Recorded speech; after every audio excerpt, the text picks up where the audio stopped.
बदल गया है टाइम टेबल बेटा। अच्छा सर ठीक। आप लोगों को कम्युनिकेट नहीं हुआ क्या? नो नहीं sir, sir. No sir. Sir फिर सेकंड है केमिस्ट्री के? हाँ, सेकंड केमिस्ट्री है। Okay sir. Good morning sir. Good morning. Good morning sir. Good morning sir. Morning good morning. Morning sir.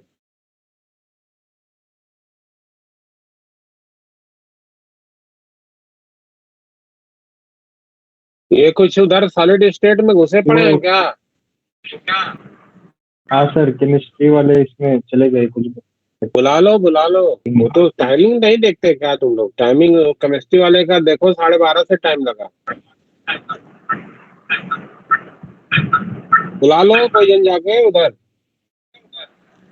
Join करके बुला लो उधर। कोई जा रहा है कि मैं जाऊं?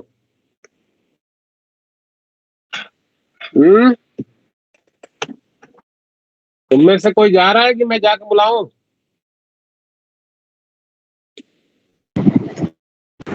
सब मीटिंग ही खत्म हो गई, वहाँ पे सब बच्चे आ गए इधर। आ गए? वो उसका टाइमिंग 12:30 है ना, 12:30 है उसका। तो नहीं सर, हमारे टेबल में लिखा हुआ था, ये हमें भी पता चला है। इसमें तो 10:15 लिखा था।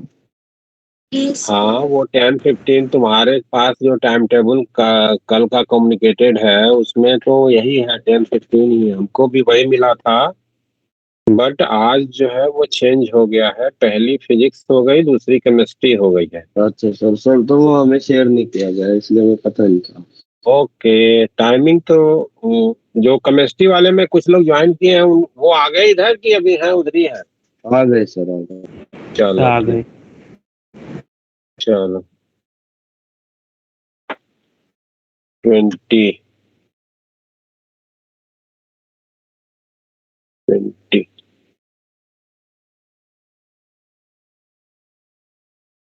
आदित्य कुमार झा, बताओ बेटा, क्या पिछली क्लास में डिस्कस करा हम लोगों ने?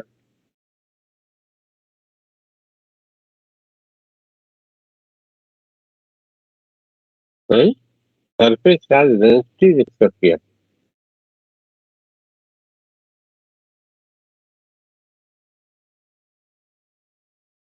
जसजीत तुम बताओ।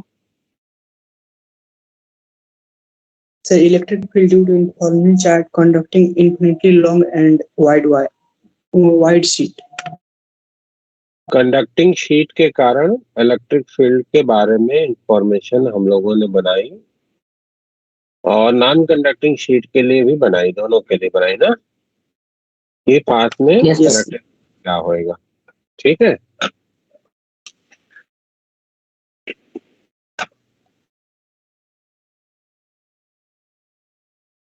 तो आज कुछ लोग कम आएंगे क्या लगता है?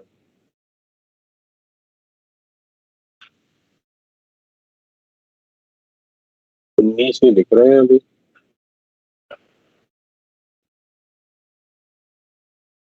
तब तक कुछ प्रॉब्लम करा दे क्या?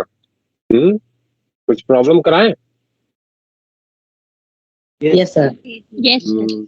कुछ प्रॉब्लम सही करा जाए, क्योंकि मैथ सेक्शन पढ़ाएंगे तो कुछ लोग तो कम ही दिख रहे हैं। 10 लोग के करीब कम दिख रहे हैं जो रेगुलर प्रेजेंट रहते हैं, फिर उनका छूट जाएगा। प्रॉब्लम कराते हैं।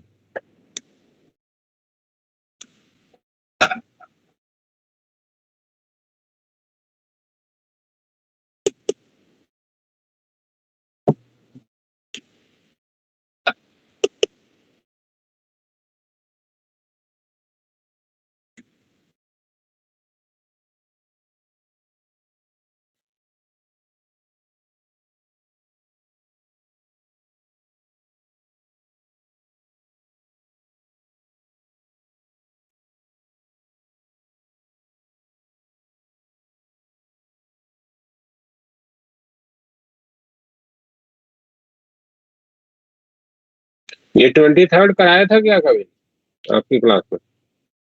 To identical box are charge by rubbing Yes sir. Against each. Yes sir, करा दो। Yes हाँ sir. सर, कर दिया। ओके।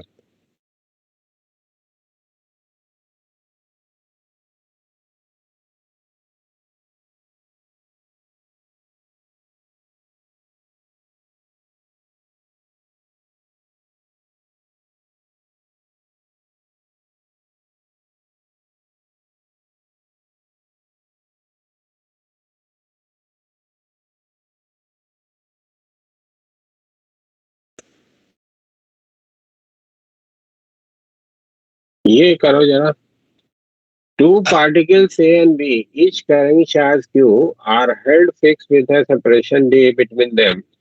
थोड़ा सा बड़ा कर दूं कि पढ़ाई में पढ़ पा रहे हो? Two particles A and B each carrying charge capital Q are held fixed with a separation D between them. A particle C having mass M and charge Q is kept at the middle of the line AB. If it is displaced through a distance x perpendicular to AB, what would be the electric force experienced by it? Assuming x to be very, very small as comparison to D, so that this force is proportional to x, under what condition will the particle C execute simple harmonic motion if it is released after such a small displacement? Find the time period of oscillation of these if these conditions are satisfied.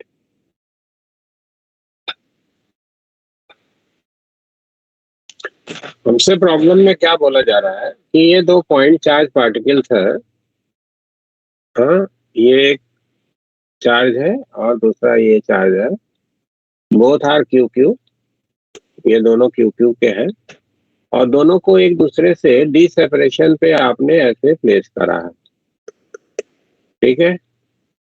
और इसके centre point पे एक point charge को हमने place किया है और इसको x distance perpendicular to the line joining this x distance पे डिस्प्लेस किया q चार्ज को।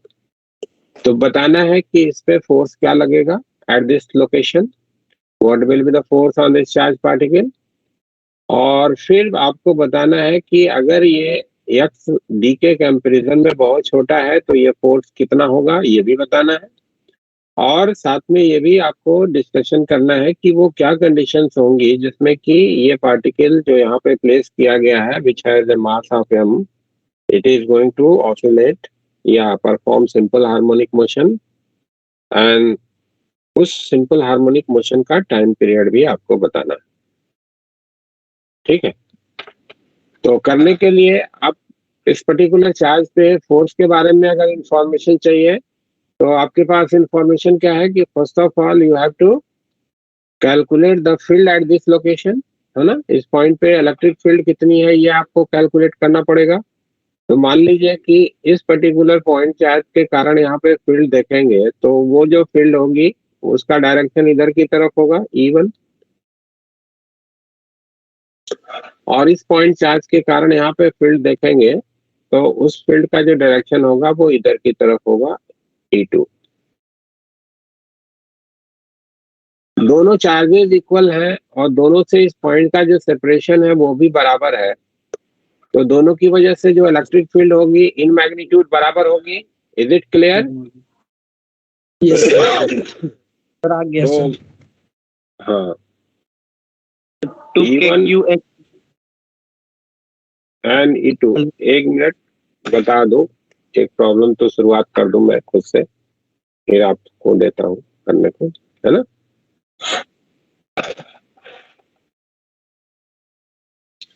तो E1 और E2 दोनों के जो मैग्नीट्यूड होंगे दे आर इक्वल, और वो मैग्नीट्यूड कितना होगा, Q divided by 4 pi epsilon naught R square से लिख सकोगे क्या, बोलो भाई। This will be the magnitude of the field. Yes sir.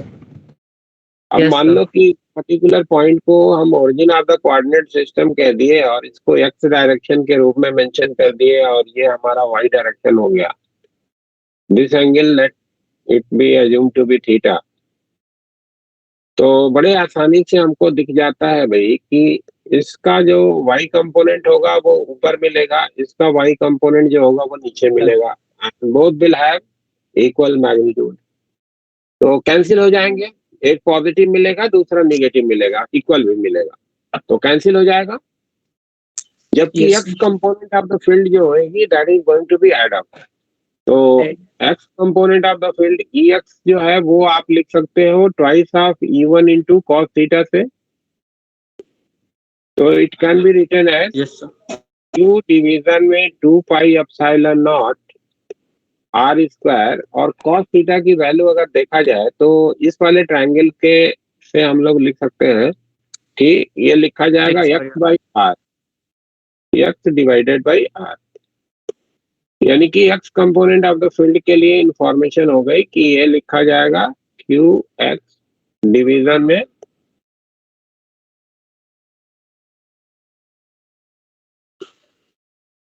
Hello हाँ sir. Yes, sir. Yes sir. एक मिनट रुक By जाओ, epsilon naught. कॉल आ गया है, एक मिनट बात कर लो। हाँ बोलिए जल्दी रतन जी। हाँ जी हाँ जी, गया था। हम क्लास में हम थोड़ा शाम में बात करेंगे, क्लास से खाली होकर। ठीक,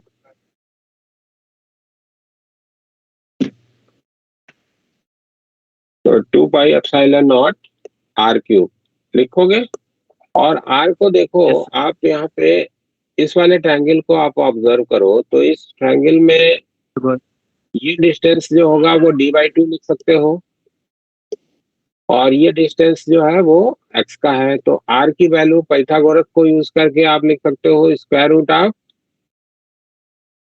d/2 का स्क्वायर प्लस x का स्क्वायर लिख सकते हो।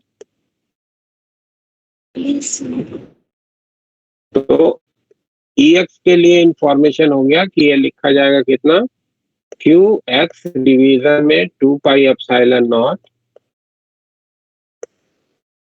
D square by 4 plus X square to the power 3/2। तो फील्ड हो जाएगी हमारी Q X I cap divided by 2 pi epsilon naught D square by 4 plus X square to the power 3/2। This will be the field. बोलो भाई। Yes, sir. अब इस charge की जो फोर्स आपको बताना था, तो फोर्स के लिए इंफॉर्मेशन हो जाएगा, आपको मालूम है कि किसी पोजीशन पे अगर फील्ड नोन हो तो फोर्स लिखने के लिए क्या तरीका होता है, you have to multiply the Charge. Field with the charge. तो ये हो जाएगा capital Q into small Q X I cap divided by 2 pi epsilon naught D square by 4 plus X square to the power 3/2। This will be the force, एक general position के लिए। ठीक है ना। अब दूसरा केस इसमें क्या बोला गया था कि when x is very small as comparison to d, then what will be the force? तो अगर आपका जो x है वो d के कंपैरिजन में बहुत छोटा है, यानी कि d is very very large as comparison to x, तो इधर में देखो तो d स्क्वायर बाई 4 के कंपैरिजन में हम लोग x स्क्वायर को निगलेक्ट कर सकते हैं क्या? हाँ sir. Yes, sir. Yes, sir. तो जो Yes, force sir. मिलेगा, this force can be written as QQ x I cap divided by 2 pi epsilon naught d square by 4 पे पावर 3/2 है, तो हम लोग cube. इसको d/2 का क्यूब लिख सकते हैं। Yes, sir. हाँ sir. By Yes, sir. d/2 का क्यूब लिखा जा सकता है, यस सर. Yes, sir. यानी कि दिस फोर्स विल बिकम, ये 8 हो गया, 2 ऊपर चला जाएगा, 4 ऊपर हो जाएगा, तो Q X divided by pi epsilon naught D cube, this will be the force. ठीक है, तो ये दूसरा ऑब्जर्वेशन आपसे पूछा गया था। तीसरा आपसे पूछा गया था कि what should be the condition that this particular charge particle is going to perform simple harmonic motion. तो सिंपल हार्मोनिक मोशन के लिए क्या रिक्वायरमेंट होती है भाई, बोलोगे कोई आप में से? What is the requirement of simple harmonic motion?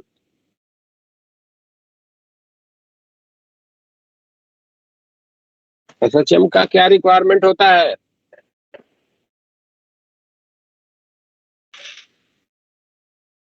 Anyone of you? आवाज आ रही है? What is the requirement of simple harmonic motion?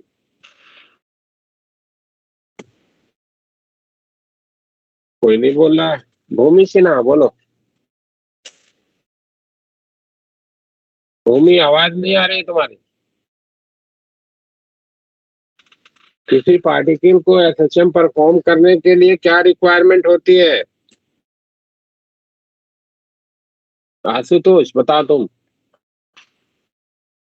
Sir जो एक्सेलरेशन होता है वो एक पॉइंट की तरफ हर समय प्रोपोर्शनल होना चाहिए एक पॉइंट और की एक तरफ डायरेक्टेड होना चाहिए और जो मैग्नीट्यूड ऑफ और एक एक्सेलरेशन है रिस्टोरिंग फोर्स होना चाहिए। रिस्टोरिंग फोर्स होना चाहिए। ठीक है, और चलो बस। तो आपके पास ये इंफॉर्मेशन है कि अगर किसी भी पार्टिकल को एसएचएम परफॉर्म करना है भाई, तो पहली रिक्वायरमेंट है कि उसका जो फोर्स उस पे एक्ट करना चाहिए, it should B restoring in nature. और दूसरी इंफॉर्मेशन है कि वो फोर्स जो होना चाहिए वो इक्विलिब्रियम पोजीशन से जो सेपरेशन है उसके डायरेक्टली प्रोपोर्शनल होना चाहिए। तो जब आपने इस पोजीशन पे चार्ज पार्टिकल को प्लेस करा था and when this charge particle was positive, तो आपको मिला था कि जो force was acting in this direction. अब आप ये पोजीशन को देखो जो कि mid position of this particular charges है, यानी कि हमारे कोऑर्डिनेट सिस्टम का जिसको हमने ओरिजिन बनाया था। ठीक है ना, ये एक्स डायरेक्शन था, ये वाई डायरेक्शन था। ठीक है, तो कोऑर्डिनेट सिस्टम का ये हमारा ओरिजिन है। यहाँ पे अगर आप चार्ज को प्लेस करते हो what ever its amount and nature में भी, force on this particular charge particle यहाँ पे जब प्लेस करोगे तो जीरो होगा, क्योंकि एट दिस लोकेशन जो फील्ड होगी that will be cancel out. यानी कि this is the equilibrium position.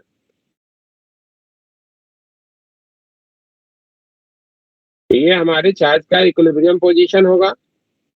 और जब ये चार्ज पॉजिटिव था तो आपने पाया कि this force was acting away from the equilibrium position, जबकि आपको मालूम है कि अगर इसको एसएचएम होना है तो इक्विलिब्रियम पोजीशन की तरफ डायरेक्टेड होना चाहिए force. Is it clear? Yes, sir. Yes sir. तो आपके पास इंफॉर्मेशन क्या है कि this charge should be negative. पहली रिक्वायरमेंट आपसे पूछा ना कि क्या रिक्वायरमेंट होगी कि ये पार्टिकल एसएचएम करेगा, तो पहली रिक्वायरमेंट है कि चार्ज शुड बी निगेटिव। जो आपने प्लेस करा है वो चार्ज निगेटिव होना चाहिए, तभी तो इक्विलिब्रियम की तरफ डायरेक्टेड होगा force. Yes, sir. For Yes, sir. Force to be restoring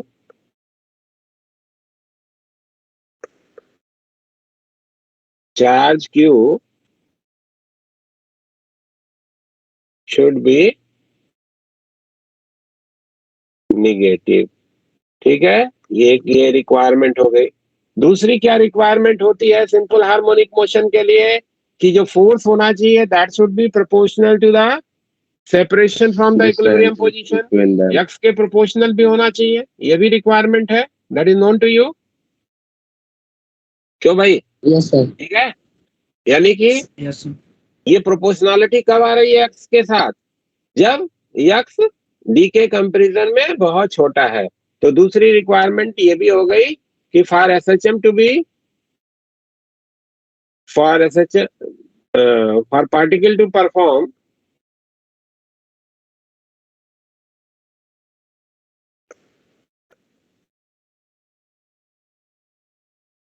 SHM X should be very very small as comparison to D, है ना, तभी ये आपकी प्रोपोर्शनलिटी मिल रही है। ये भी क्लियर? ठीक है, Yes, sir. तो ये दो रिक्वायरमेंट हो गई जो आपको प्रॉब्लम में पूछा था कि क्या कंडीशन होनी चाहिए जिससे कि हमारा पार्टिकल एसएचएम कर सकता है। तो पहला तो वो चार्ज जो होना चाहिए वो निगेटिवली चार्ज होना चाहिए, और दूसरा जो है वो जो आपने डिस्प्लेसमेंट दिया है फ्रॉम द इक्विलिब्रियम पोजीशन, ये जो एक्स आपने दिया है इसको, ये बहुत बहुत छोटा होना चाहिए एज कंपेरिजन टू डी, तभी जाकर के वो पार्टिकल हमारा सिंपल हार्मोनिक मोशन करेगा। ठीक है, क्लियर? Yes, sir. अब आगे पूछा गया आपसे कि वो सिंपल हार्मोनिक मोशन अगर कर रहा है, यानी कि ये कंडीशन जो आपने बोला वो अगर सेटिस्फाई हो रहा है तो उसका टाइम पीरियड क्या होगा। तो टाइम पीरियड का इंफॉर्मेशन बनाया जाए तो फोर्स कंडीशन के सेटिस्फाई होने पे क्या लिखा जाएगा? माइनस का 4 क्यू क्यू एक्स डिवीजन में pi epsilon naught D cube negative का हो जाएगा and it should be equals to mass of the particle into इसका एक्सेलरेशन d2x dt2। देख सकते हैं ना, Yes, sir. Newton second law X direction के लिए अप्लाई कर दिया तो क्या हो जाएगा ये एक्सप्रेशन। इसको हम लोग ऐसे भी लिख सकते हैं d2x dt2 plus 4q divided by pi epsilon naught d cube into m whole multiplied by x that is equal to 0। इसको ऐसे भी लिखा जा सकता है क्या, इसको राइट साइड Yes, में sir. ट्रांसफर लिया m से डिवाइड कर दिया। अब ये स्टैंडर्ड डिफरेंशियल इक्वेशन हो गया जो कि एसएचएम को रिप्रेजेंट करता है, ठीक है ना। ये डिफरेंशियल इक्वेशन आपको मालूम है कि अगर कोई भी पार्टिकल का पोजीशन का टाइम के साथ जो डिफरेंशियल इक्वेशन के फॉर्म में रिप्रेजेंटेशन है d2x dt2 plus omega square x equals to 0 के रूप में कर रहे हैं तो मोशन जो होता है वो सिंपल हार्मोनिक होता है। और डायरेक्ट कंपैरिजन से आप ओमेगा लिखते हो ना, ओमेगा की वैल्यू क्या हो जाएगी यहाँ पे square root of 4q divided by pi epsilon naught d cube m। This will be the angular frequency. और आपसे पूछा गया टाइम पीरियड, तो टाइम पीरियड और एंगुलर फ्रीक्वेंसी में क्या रिलेशन होता है, t equals to 2 pi by omega होता है, 2 पाई बाई ठीक है ना? ओमेगा। तो टाइम पीरियड जो हमारे इस पर्टिकुलर पार्टिकल का हो जाएगा ये 2 पाई स्क्वायर रूट के अंदर में pi epsilon naught d cube m divided by 4q। This will be the time period. Clear है सबको? Yes sir. Yes, sir. तो ये पूरी Yes, sir. वर्किंग हो गई प्रॉब्लम की। कोई दिक्कत तो नहीं किसी को? No, sir. No, sir.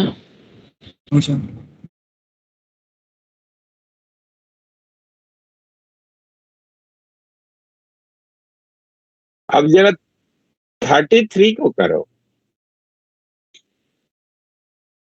Yes, sir. अब की बार जो डिस्प्लेसमेंट है वो perpendicular to the line joining the two charges ना करके अलोंग किया है ना।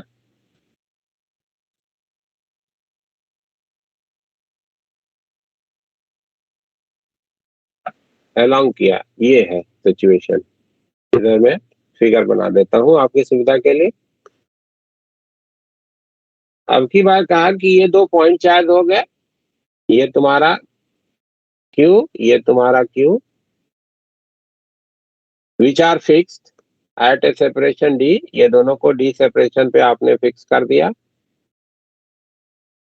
ये सेंटर पॉइंट पे चार्ज आपने C को रखा था, let it be represented as x direction और इसको हम y के रूप में मेंशन कर लेते हैं। यहाँ पे जो Q रखा गया था that charge is displaced x distance, यहाँ पे आपने इसको x डिस्प्लेस कर दिया। तो अब आपको बताना है कि what will be the force on this particular charge.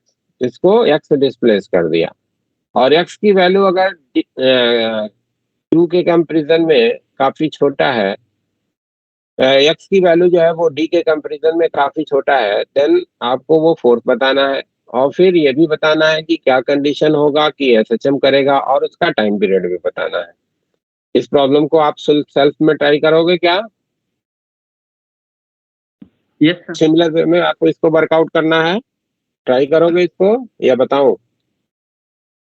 Sir, करेंगे try. Sir, try करेंगे। हाँ करो।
सर हाँ जी, सर एक बार फिर से रिपीट कर दो अभी क्या आपने बोला, क्योंकि क्लास डिस्कनेक्ट हो गई थी मेरी।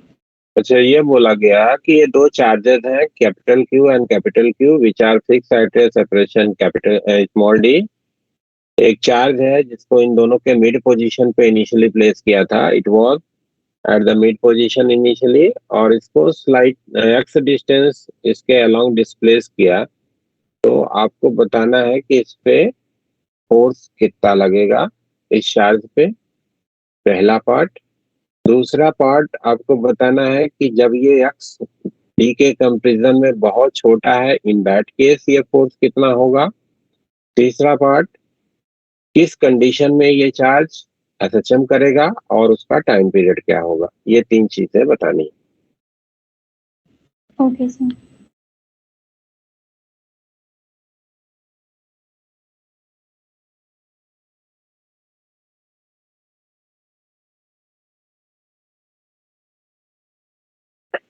सर थोड़ा ऊपर स्लाइड करेंगे।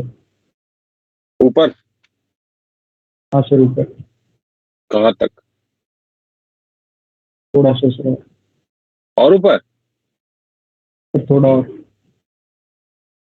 हाँ सर बस इतना।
मिला किसी को पहला पार्ट?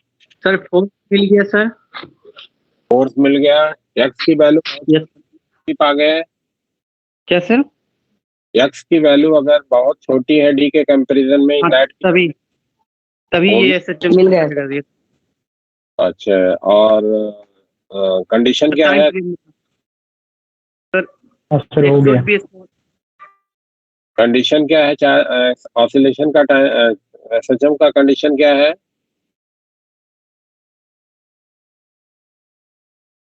सर नेट फोर्स तो इक्विलिब्रियम के टूवर्ड डायरेक्टेड है, तो ये तो सेटिस्फाइड है सर। और सेकेंड की चार्ज शुड बी पॉजिटिव, है ना? चार्ज हाँ शुड सर बी पॉजिटिव ही है। यस सर, ये हाँ। पॉजिटिव ही है तो सेटिस्फाइड है सर। ठीक है। और दूसरा कंडीशन और क्या है? और सर एक्स के डायरेक्टली प्रोपोर्शनल होगा अगर एक्स बहुत स्मॉल होगा सर। हाँ ठीक है, तो आपने कंडीशन बना दिया। अब स्टैंडर्ड इक्वेशन से कंपेयर करके इसका टाइम पीरियड भी निकाल लो। Yes sir. निकल गया? यस सर निकल गया। एक वेरी सेकेंड गुड, सर। कर लिया भाई। कितने लोगों ने कर लिया? तो देवेश का हो गया, और गणेश, और हर्ष भी बोल रहा था कुछ।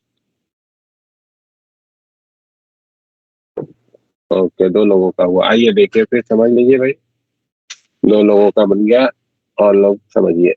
इस चार्ज से जब इसको आप सेंटर से एक्स डिस्टेंस डिस्प्लेस करेंगे, तो इस चार्ज से इसका जो सेपरेशन आएगा भाई, ये कितना हो जाएगा? यहाँ से यहाँ तक का ये सेपरेशन d/2 प्लस एक्स हो जाएगा। d/2 प्लस और इस वाले चार्ज से जो सेपरेशन आएगा वो d/2 माइनस का एक्स हो जाएगा।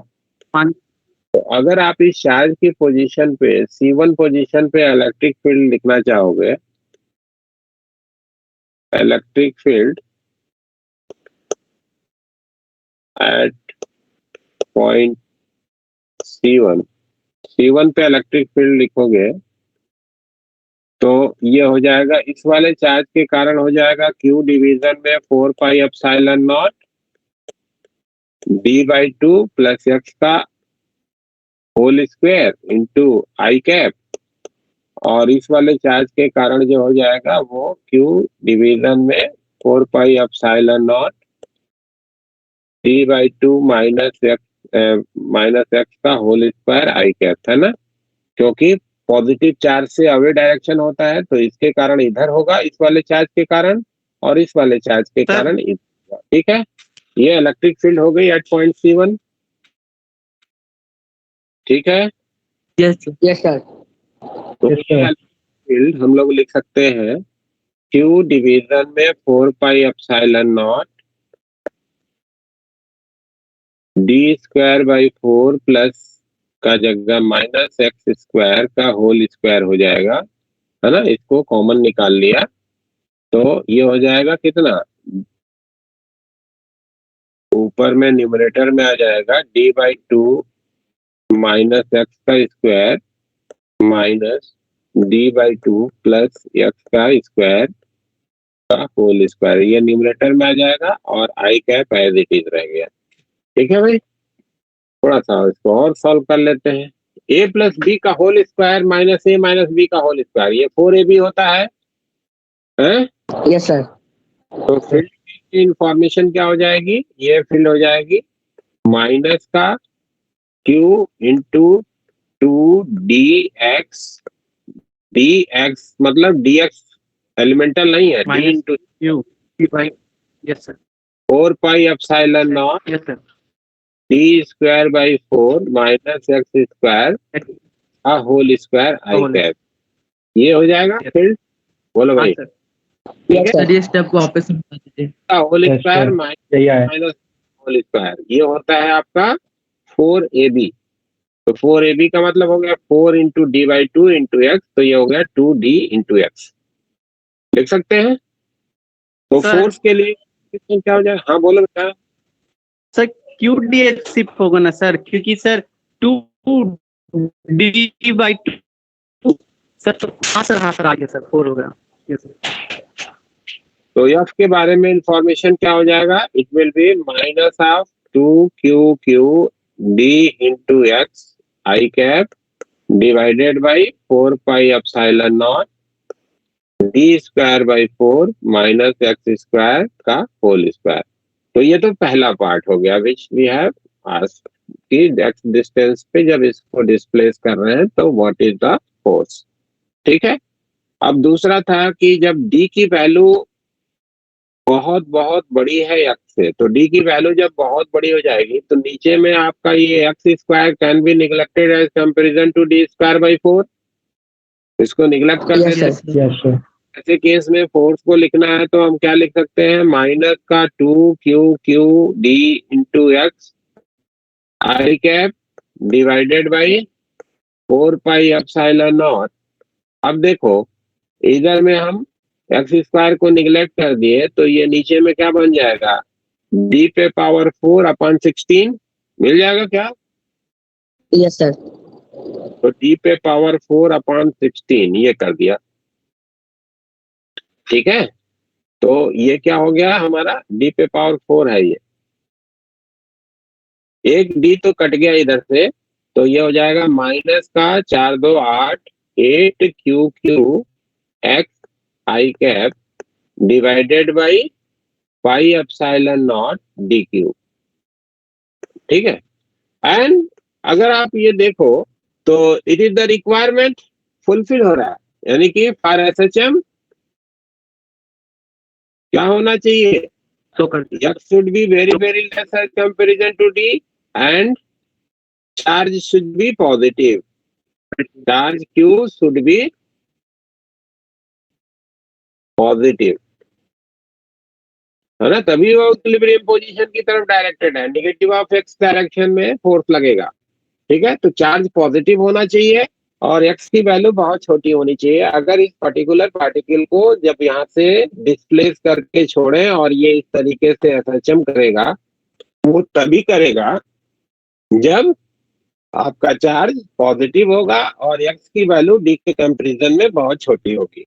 ठीक है, तो ये कंडीशन आपको पूछा गया था कि what is the condition in which this particular charge is going to perform simple harmonic motion, तो ये कंडीशन आपने लिख लिया। ठीक है, अब क्या करना है, न्यूटन सेकंड लॉ को अप्लाई करना है।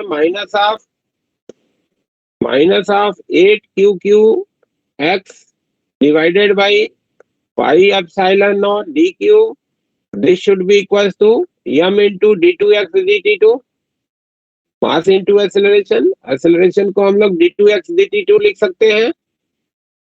स्टैंडर्ड डिफरेंशियल इक्वेशन के फॉर्म में ले जाने के लिए d2x dt2 plus 8 Q Q divided by pi epsilon naught D Q m into x that is equal to 0। Standard equation में तब्दील हो गया, कन्वर्ट हो गया। बोलो भाई, now you have to compare. Omega की वैल्यू क्या हो जाएगी, square root of the quantity which is written in the bracket, this will be the omega 8 Q Q divided by pi epsilon naught D cube m। तो time period 2 pi by omega लिखना है, 2 pi square root के अंदर में pi epsilon naught D cube m divided by 8 Q Q. तो अब अगर इसको डिस्प्लेस कराया है आपने, तो जो सिंपल हार्मोनिक मोशन करेगा उसका टाइम पीरियड लिखा जाएगा इससे। क्लियर है ये भी प्रॉब्लम सबको? Yes sir. Yes sir. Sir ऊपर एक पॉइंट समझ नहीं है, वहां पे अपने dx कैसे लिखा था? ओके, ये dx d इंटू एक्स है बेटा, dx नहीं है, वो d इंटू एक्स है। देखो कैसे लिखा है वो बता रहे।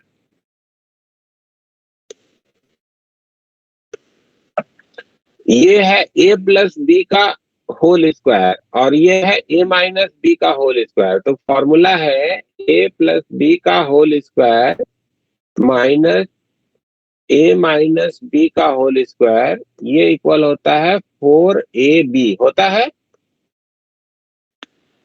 Yes sir. हाँ, तो अब सब d/2 प्लस एक्स का whole square minus d/2 minus X का होल स्क्वायर, इसको लिखना है। तो a की जगह पे क्या है, d/2 है और b की जगह पे क्या है, x है। तो ये हो जाएगा 4 इंटू d/2 इंटू एक्स, तो ये हो जाएगा 2d इंटू एक्स। वो चीज मैंने यहाँ डायरेक्ट लिख दिया था, 2d इंटू एक्स। ओके, और चूंकि ये a माइनस बी माइनस का a प्लस बी का होल स्क्वायर है, इसलिए माइनस लगा दिया है। ठीक है, यस सर। क्लियर हो गया? Yes sir.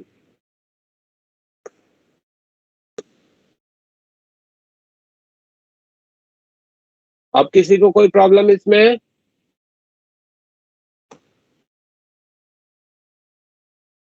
No sir. चलिए एक प्रॉब्लम और बनाया जाए, फ्लक्स से रिलेटेड किया जाए प्रॉब्लम।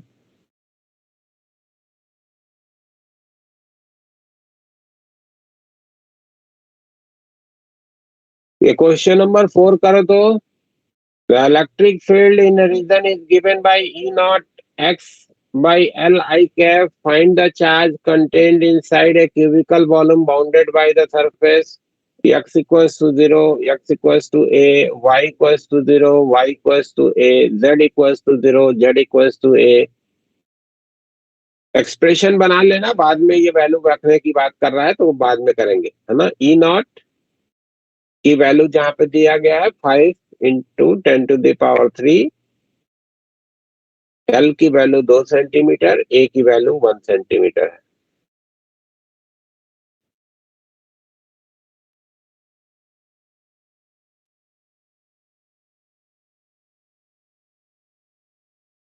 प्रॉब्लम पढ़ लिया?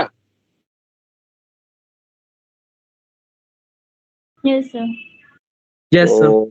प्रॉब्लम इधर में समझा भी दूं?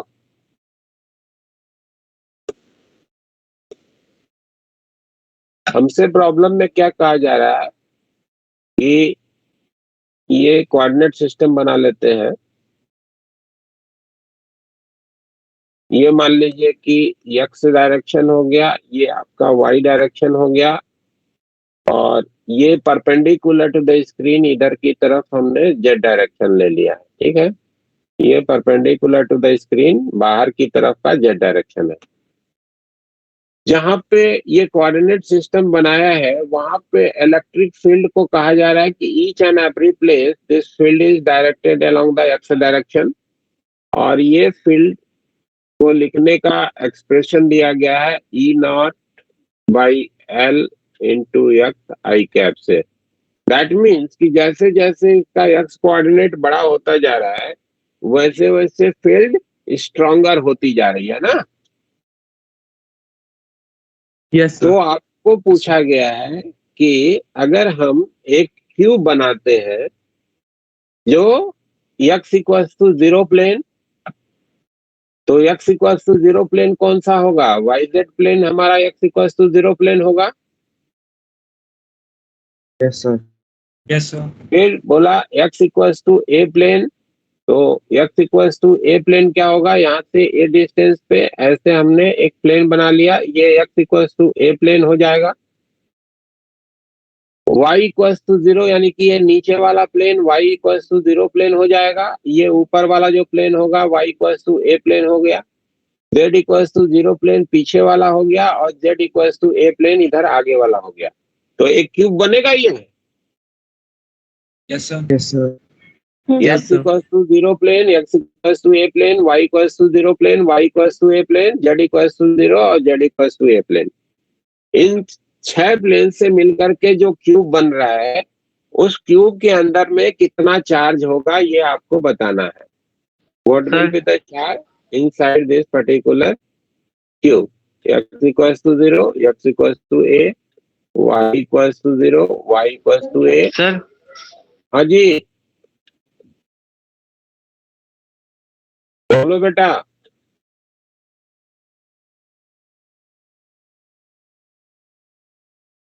क्या कह रहे थे? हेलो, आवाज मेरी मिल रही है क्या? Yes sir. हाँ तो बोलो क्या कहना चाह रहे थे?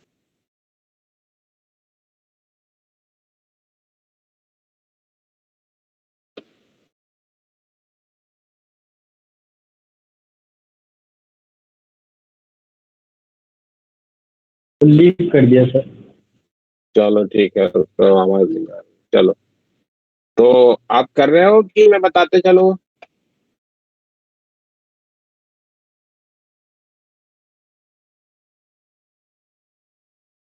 This problem is based on Gauss theorem, है ना? ये प्रॉब्लम क्या है? गॉस थ्योरम पे बेस्ड है। क्या कहता है गॉस थ्योरम? कि किसी भी क्लोज सरफेस के लिए ई डॉट ds जो होता है क्यू वो इनसाइड लिखा जाता है charge Q enclose by inside naught divided by epsilon naught. ठीक है ना? हमसे पूछा है प्रॉब्लम में कि इस क्यूब के अंदर में चार्ज कितना है। ठीक, तो अगर हमको इस क्यूब के द्वारा फ्लक्स मिल जाए, यानी कि ये बाएं साइड का इंफॉर्मेशन अगर हमको बन जाता है फॉर द क्यूब, तो हम चार्ज इंक्लोजर लिख सकते हैं एप्सिलॉन नॉट को इधर में ट्रांसफर करके। बोलो ठीक है कि कितना इसके अंदर में चार्ज है ये अगर लिखना है तो हमको क्या करना है? Flux by this particular cube को हमको रिकॉग्नाइज करना है। तो इस क्यूब के लिए फ्लक्स को रिकॉग्नाइज करने के लिए क्यूब के ऑल द 6 फेसेस से फ्लक्स लिख लिया जाए और सबको सम कर दिया जाए तो टोटल फ्लक्स मिल जाएगा। Yes sir. Yes, sir. तो left side of the equation में अगर हमको लिखना है तो ये x इक्वल्स टू 0 प्लेन के लिए E dot ds,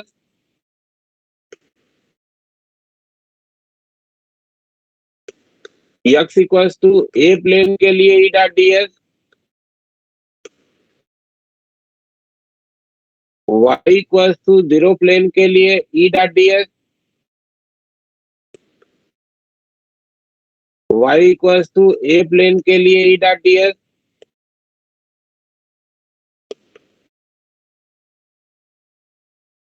z equals to 0 plane के लिए E डॉट ds और z equals to a plane के लिए E डॉट ds, सबके लिए लिख लिया। Yes, sir. तो ये किसके बराबर हो गया कि हमारे इस क्यूब के अंदर में चार्ज कितना है डिवाइडेड बाय एप्सिलॉन नॉट। ये आपका गॉस थ्योरम का रिप्रेजेंटेशन बन गया। ये जो छोटे में लिखा था ये इक्वेशन, इसी इक्वेशन को हमने अलग अलग सभी 6 सरफेसेस के लिए लिख करके charge enclosure bye epsilon not लिख दिया। कोई डिफरेंस है क्या? सेम चीज को रिप्रेजेंट किया है ना? Yes, sir. Yes, sir. ठीक है, तो अब हम लोग क्या करें कि अब ये इंडिविजुअल सभी सरफेसेस से फ्लक्स के बारे में सोचें, है ना? तो आते हैं x इक्वल टू 0 प्लेन। तो x इक्वल टू 0 प्लेन कौन सा है? ये हमारा प्लेन जो है वो x इक्वल टू 0 प्लेन है, ये वाला प्लेन, है ना? हाँ जी, सर हम इंटीग्रेशन में अपर लिमिट नहीं देंगे? ये लिमिट नहीं लगाई है बेटा, ये केवल हमने रिप्रेजेंटेशन किया है प्लेन का, लिमिट नहीं लगाई है। लिमिट कहाँ लगाई है? लिमिट नहीं लिखा है ये। This is not the limit, this is only the representation of plane कि किस प्लेन के लिए हम वो इंटीग्रेशन कर रहे हैं। लिमिट नहीं है। x equal to 0, x equal to a, y equal to 0, y equal to a, z equal to 0, z equal to a are not the limit. वो सिंबॉलिकली रिप्रेजेंट करने के लिए उन सरफेसेस के लिए हमने लिखा है। Yes sir. ठीक है, उन सरफेसेस को लिखने के लिए सिंबल बनाया है कि हम कौन सा इंटीग्रेशन किसके लिए लिख रहे हैं, ये केवल सिंबल बनाया है, लिमिट नहीं है वो।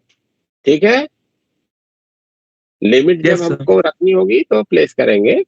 आइए, अब ये वाला जो प्लेन है ये हमारा प्लेन क्या है? x इक्वल टू 0 प्लेन है। Yes, sir. Yes. इस प्लेन पे कोई भी पॉइंट होगा तो हर पॉइंट के लिए x कोऑर्डिनेट क्या बनेगा इस प्लेन पे? 0. 0। तो x इक्वल टू 0 प्लेन पे x की वैल्यू 0 है तो यहाँ पे इलेक्ट्रिक फील्ड 0 हो जाएगी। Yes, sir. Yes, sir. Yes sir. Electric field 0 हो जाएगी तो ये इंटीग्रेशन आपका 0 हो जाएगा। Yes sir. Yes, sir. दो क्वांटिटी का मल्टीप्लिकेशन है जिसमें एक 0 है तो 0 ही रहेगा ना मल्टीप्लिकेशन। Yes, sir. ओके, ठीक है। अब इसको सारे टाइमिंग अभी छोड़े हुए हैं और इनको देख लेते हैं पहले, इसको अभी नहीं कर रहे हैं, है ना?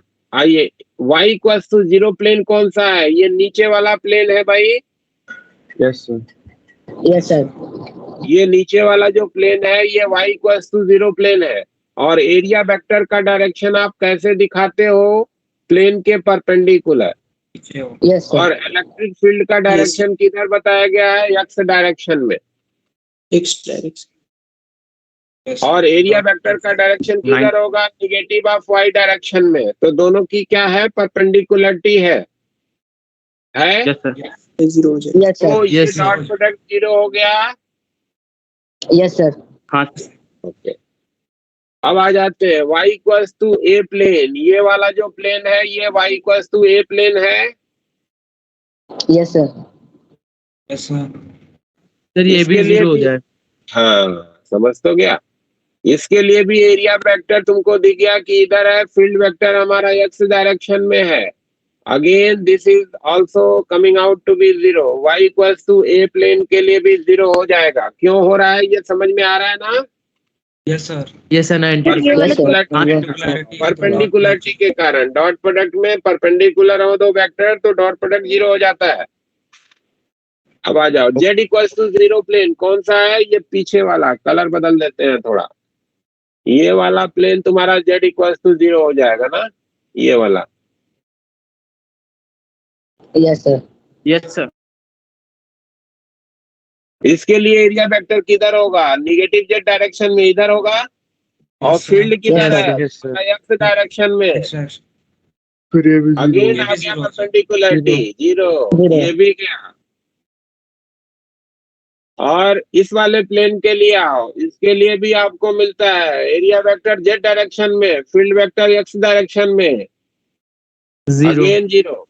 तो ये Sir, 5 इंटीग्रेशन तो आपको दिख गए कि दे आर 0 है। क्लियर है सबको? ये yes sir. Yes, sir. Yes, Yes, पहला teacher. वाला इंटीग्रेशन इसलिए 0 हुआ क्योंकि वहां पे फील्ड 0 है, और तीसरा, चौथा, पांचवा, छठा ये 0 इसलिए हुआ क्योंकि फील्ड वेक्टर और एरिया वेक्टर की परपेंडिकुलरिटी है। 90 डिग्री है। हाँ जी। अब आ जाते हैं x equals to a plane पे, इसको जिसको बीच में छोड़ा था। तो यहाँ पे E का जो डायरेक्शन है और एरिया वेक्टर का डायरेक्शन है, दोनों सेम डायरेक्शन में आ जाएंगे। Yes, sir. हाँ, यस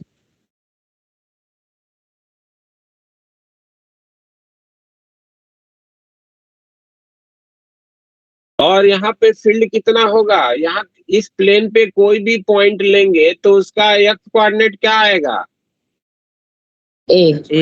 So E. a। तो at that location field is E naught a by l। तो इसको लिख रहा हूँ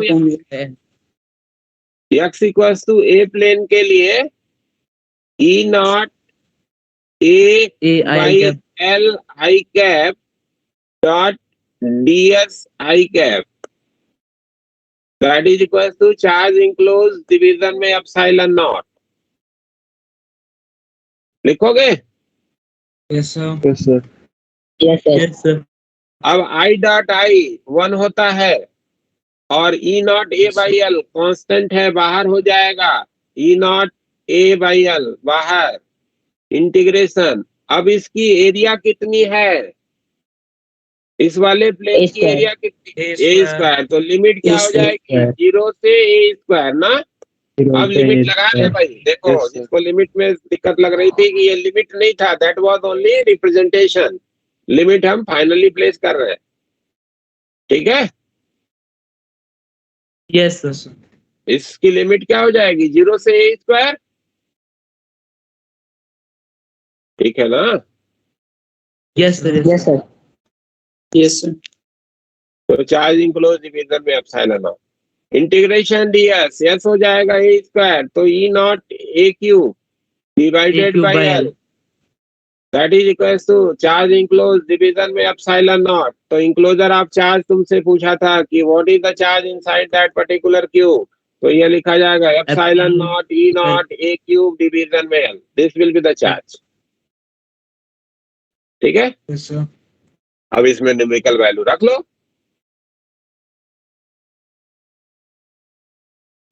तो चार्ज इनक्लोज्ड एप्सिलॉन नॉट की वैल्यू कौन बोलेगा, दीक्षा बोलेगी, बोलेगी क्या?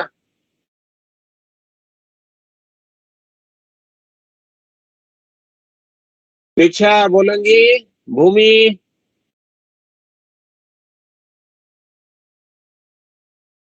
हर्षराज बोलो एप्सिलॉन नॉट की value. sir, 8.85 into 10 raised to the power minus 12 coulomb square per Newton meter. तो 8.85 into 10 to the power minus का 12, ये एप्सिलॉन नॉट हो गई। ई नॉट की वैल्यू गिवन थी, कितनी थी? E naught was 5 into 10 to the power 3, 5 into 10 to the power 3, this was the E naught. A की वैल्यू कितनी गिवन थी? 1 सेंटीमीटर। तो 1 into 10 to the power minus 2 ऐसा यूनिट रख रहे हैं, तो ये मीटर में बदल लिया ना। और यल कितना था? 2 सेंटीमीटर, तो 2 into 10 to the power minus 2, ये कैलकुलेट कर लेंगे, कूलम में हमको चार्ज मिल जाएगा। समझ में आ गया पूरा Yes, problem? Yes sir Yes, sir. Yes, कोई sir. दिक्कत किसी को? No sir. नहीं, वेरी गुड। सर हाँ जी, सर जैसे अगर ये क्वेश्चन पेपर में आता तो कैसे पता करते हैं कि हमें ये जो इंटीग्रेशन था इसे इलेबोरेट करके लिखना है? देखो जब भी आपको कोई भी पर्टिकुलर सरफेस के लिए फ्लक्स लिखना है, तो एक तो आप क्लोज सरफेस के लिए फ्लक्स लिखना चाहते हो तो गॉस थ्योरम यूज कर सकते हो, और अगर आपको क्लोज सरफेस के लिए फ्लक्स नहीं लिखना है तो उसके हर एक इंडिविजुअल सेगमेंट के द्वारा फ्लक्स आप लिख करके सम को सम करोगे तो टोटल फ्लक्स मिलेगा। क्योंकि आपको ये क्यूब मेंशन ही कर दिया था कि इसी क्यूब के अंदर ही आपको फ्लक्स लिखना था, तो आप इस ट्यूब के सभी 6 फेसेस से ही लिख के सम करोगे तभी आपको मिलेगा टोटल फ्लक्स। तो that was the yes clue sir. Behind this. ठीक है, यस सर।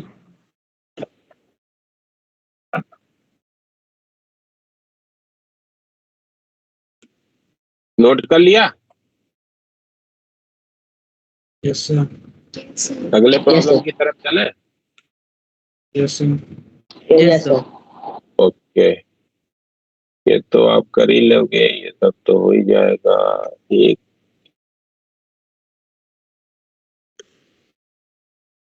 एक ही अच्छा प्रॉब्लम है, जरा इसको ट्राई मारो तो। क्वेश्चन नंबर 11 ये इसको पढ़िए तो अगले पेज पे चले। A charge capital Q is distributed uniformly within a material of hollow sphere of inner and outer radii R1 and R2. Find the electric field at a point P, A, distance x away from the center where x is greater than R1 and less than R2. Draw a rough graph showing the electric field as the function of x greater than 0 to 2R2। ठीक है, ये आपका graph अगर आपने proper बना लिया इसका मतलब कि आप गॉस थ्योरम का एप्लीकेशन समझ गए हो अच्छे तरीके से।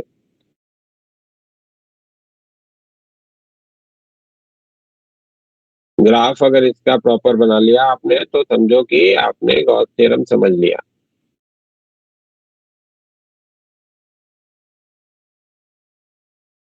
समझा दूं प्रॉब्लम? सर एक बार क्वेश्चन ऊपर। Yes sir.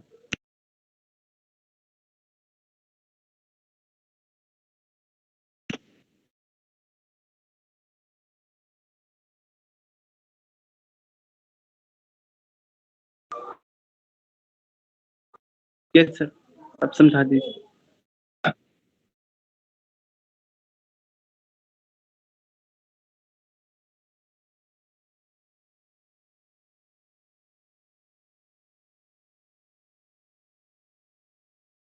इस प्रॉब्लम में क्या कहा जा रहा है कि ये एक हॉलो स्फीयर है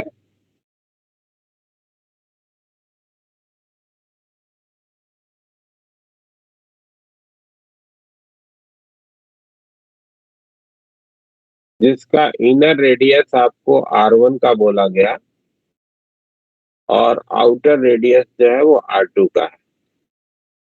ठीक है, और इसका जो ये वॉल्यूम है, ये वाला वॉल्यूम, इस वॉल्यूम में ये इधर में हैचिंग दिखा दे रहा है।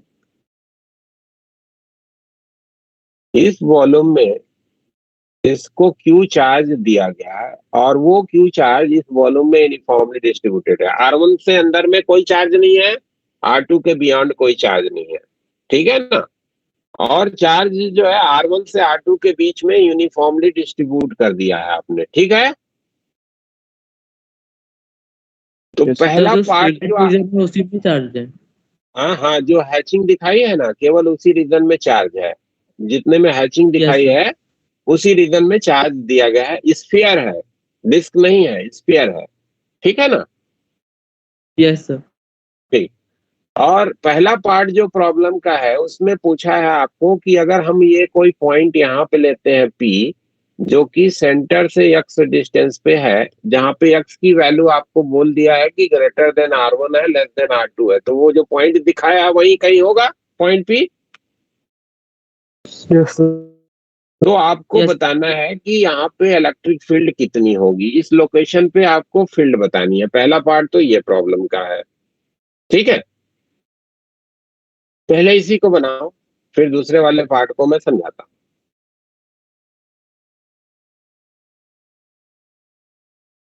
यहाँ पे upon 4 pi epsilon naught r square.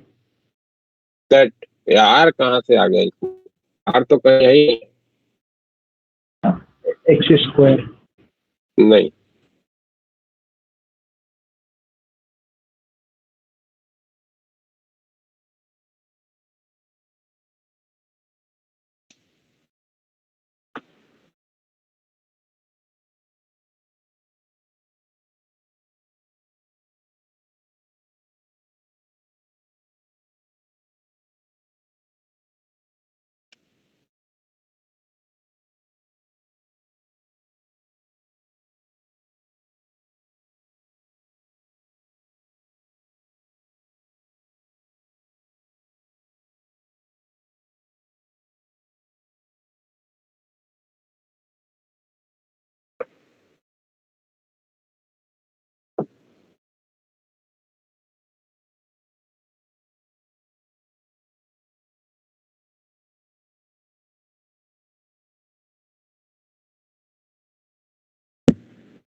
Sir हाँ, एक मिनट बोलिए।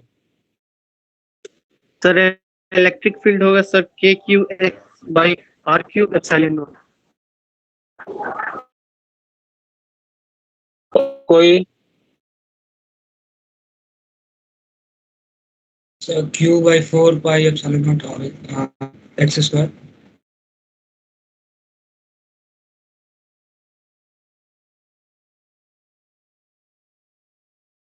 Sir, Q into x cube minus R1 cube upon 4 pi epsilon naught x square upon into R2 cube minus R1 cube.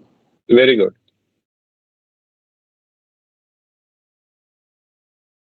चलिए देखिए, अब तुमको इस पर्टिकुलर पॉइंट पे electric field जज करना है। तो आपके पास इंफॉर्मेशन क्या है कि इस पूरे रीजन में चार्ज यूनिफॉर्मली डिस्ट्रीब्यूटेड है, तो जो सेंटर ऑफ द स्फीयर है ये हमारा सेंटर ऑफ सिमेट्री है ना, चार्ज डिस्ट्रीब्यूशन में।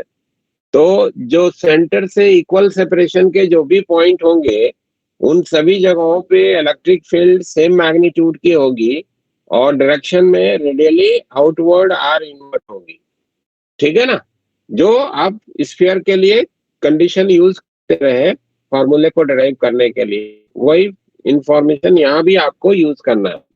ठीक है, तो अब मान लो कि तुमको यहाँ पे फील्ड चाहिए, तो हम क्या कर रहे हैं कि एक एक्स रेडियस का एक स्फेरिकल सरफेस बनाते हैं जिसका सेंटर जो है वो सेंटर ऑफ सिमेट्री पे है।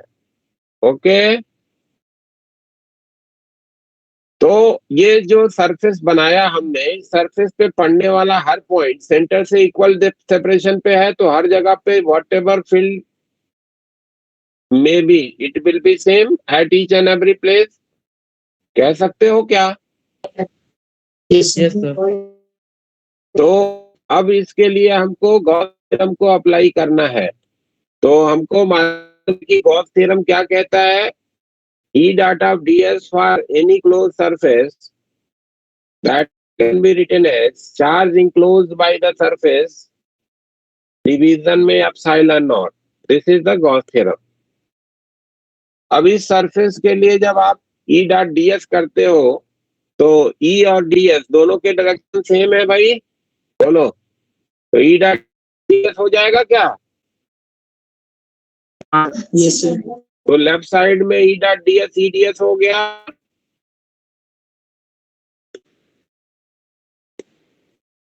इंक्लोजर आप चार्ज पे चलते हैं, यही मैं गलती कर दिया सब ज्यादातर लोगों ने। इंक्लोजर आप चार्ज के बारे में सोचते हैं।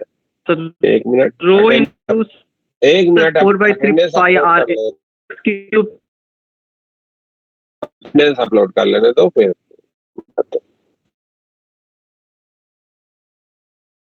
ये हो गया अटेंडेंस अपलोड। ये सर हाँ, अब देखो आपको क्या बोला गया था कि ये R1 से R2 के रेडियस में ये चार्ज क्यों दिया गया है। तो चार्ज डेंसिटी अगर लिखना चाहोगे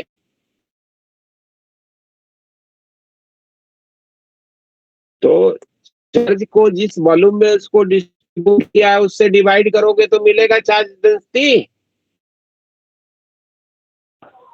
तो हाँ इस हैच Yes, sir. पोर्शन का वॉल्यूम अगर लिखना है तो ये बड़े वाले गोले के वॉल्यूम से R1 रेडियस के गोले का वॉल्यूम घटा दोगे तो वो वॉल्यूम मिल जाएगा जिसमें चार्ज बटा हुआ है।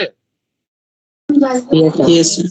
तो 4/3 पाई R2 का क्यूब माइनस का R1 का क्यूब, R1 ये आपने कर दिया तो क्या मिल गया, it is the charge density. ये point clear? Yes, sir.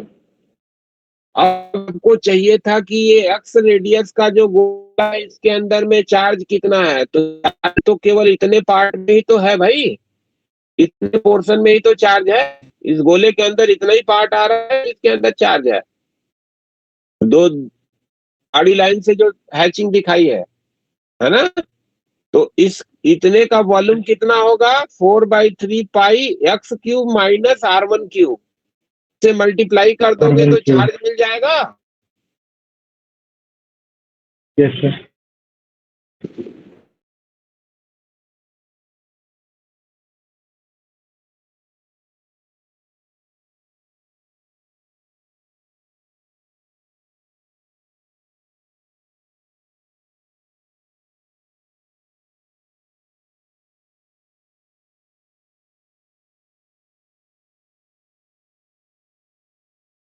Charge density Q division में 4/3 पाई R2 का क्यूब माइनस R1 का क्यूब मल्टीप्लाइड बाई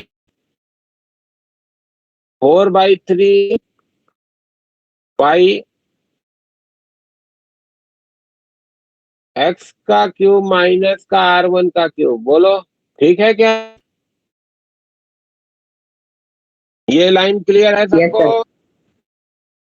किसी को इसमें ऑब्जेक्शन? Yes sir. तो ये 4/3 पाई इधर से काट दिया तो इंक्लोजर ऑफ चार्ज आपको क्या मिल गया? Q x cube minus R1 का क्यूब डिवीजन में R2 का क्यूब माइनस R1 का cube. This is the charge. तो ये चार्ज इंक्लोजर तुमने निकाल लिया। अब यहाँ पे रखते हैं इसको, ठीक है? तो Q x cube minus R1 का क्यूब divided by epsilon not into R2 का क्यूब माइनस R1 का cube. This will be the right side of the Gauss theorem. ठीक है? Yes sir. Yes, sir. का यहाँ पे कांस्टेंट भी है, that will comes out the integration. तो ई बाहर कर लिया, इंटीग्रेशन ऑफ ds ये इक्वल हो जाएगा किसके? Q x cube minus R1 का क्यूब divided by epsilon naught R2 का क्यूब माइनस R1 का क्यूब। अब इंटीग्रेशन ऑफ ds क्या है? अपने द्वारा जो चूज किया गया सरफेस है, इसकी सरफेस एरिया। तो एक स्फीयर जिसका रेडियस x का है, उसकी सरफेस एरिया क्या होती है?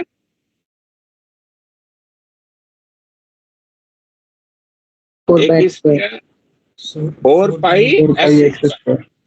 तो इंटीग्रेशन ऑफ ds क्या हो जाएगा? 4 पाई x स्क्वायर। तो ये हो जाएगा e into 4 pi x square that is equal to Q x cube minus R1 का क्यूब divided by epsilon naught R2 का क्यूब माइनस R1 का क्यूब। Is it clear? Yes sir. तो फील्ड पूछा गया था आपसे, तो फील्ड क्या हो जाएगा?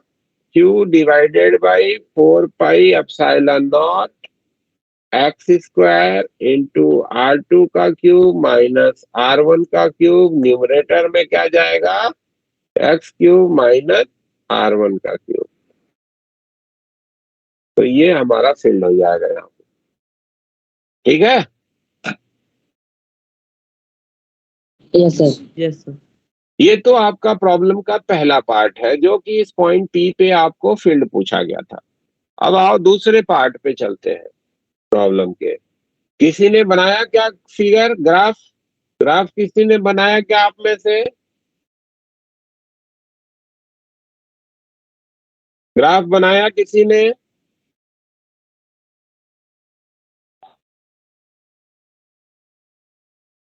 ओके, कोई बात नहीं, ठीक। अब अगर x इक्वल्स टू 0 से लेकर के लेस देन 2 R2 के लिए आपको ग्राफ बनाना है, तो आपको x इक्वल्स टू R1 से छोटे के लिए भी देखना पड़ेगा कि फील्ड कैसे वेरी कर रहा है। R1 से R2 वाला तो निकाल ही चुके हो, R2 के बियॉन्ड वाला भी चेक करना पड़ेगा कि क्या कैसा होगा फील्ड, है ना? ये वाला तो आपको मिला ही है, x greater then R1 less than R2 के लिए।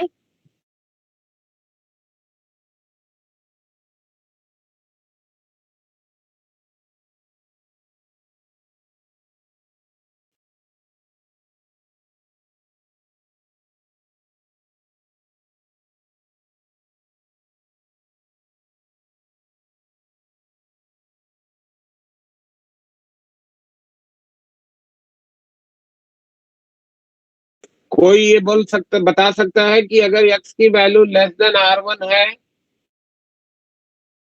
तो उस केस में फील्ड क्या होएगी? बिना किसी कैलकुलेशन के आसानी से किसी को दिख रहा है। Yes, x sir, की zero. वैल्यू अगर R1 से छोटी है तो क्या होएगी फील्ड? 0। 0। बहुत अच्छा, 0। क्यों? क्योंकि अगर आप एक गोला बनाते हैं जिसका रेडियस जो है वो R1 से छोटा है, तो उसके अंदर इंक्लोजर ऑफ चार्ज क्या मिलेगा? 0। ठीक है। Yes. सरफेस के लिए जब आप गॉस थ्योरम अप्लाई करोगे तो ई डॉट ds हो जाएगा, और enclosure of charge right side of the equation 0, क्योंकि चार्ज तो हमारा R1 से R2 के बीच में दिया गया, तो R1 से छोटे रेडियस का स्फीयर बनाओगे तो उसके अंदर में चार्ज कितना हो जाएगा? It will be 0। 0। ठीक है। तो right side of the equation 0 हो गया। ई कांस्टेंट भी होना है, इंटीग्रेशन से बाहर आएगा, integration of ds that is 0। ये चीज, ये इंटीग्रेशन 0 नहीं है, तो नेचुरल है कि फील्ड 0 होगी। तो x की value Yes, sir. Less than R1 के लिए फील्ड आपको मालूम है कि 0 है। ठीक है। x greater than equals to R1 से less than equals to R2 का फॉर्मूला आप बना चुके हो पहले से, वही यूज करेंगे ग्राफ प्लॉट करने के लिए। तो वो फॉर्मूला क्या था भाई? Q डिवीजन में 4 पाई एप्सिलॉन नॉट R2 का क्यूब माइनस R1 का cube minus R1 cube into x cube minus R1 cube into x minus R1 का क्यूब डिवीजन में एक्स स्क्वायर। यही था ना? हम ये जो नीचे वाला एक्स स्क्वायर था उसको ऊपर न्यूमरेटर में इस फॉर्म में लिख दिए, इस एक्स स्क्वायर को अंदर डाल दिया है। लिख सकते हैं ऐसे? और फिर लिख Yes, sir. Yes. अब x ग्रेटर देन R2 के लिए देखते हैं। x ग्रेटर देन R2 के लिए क्या जानकारी आती है? अगर हम R2 से बड़े रेडियस का कोई भी स्फीयर बनाएंगे तो आपको क्या मिलेगा कि टोटल जो चार्ज होगा that will be the enclosed है। Yes, sir.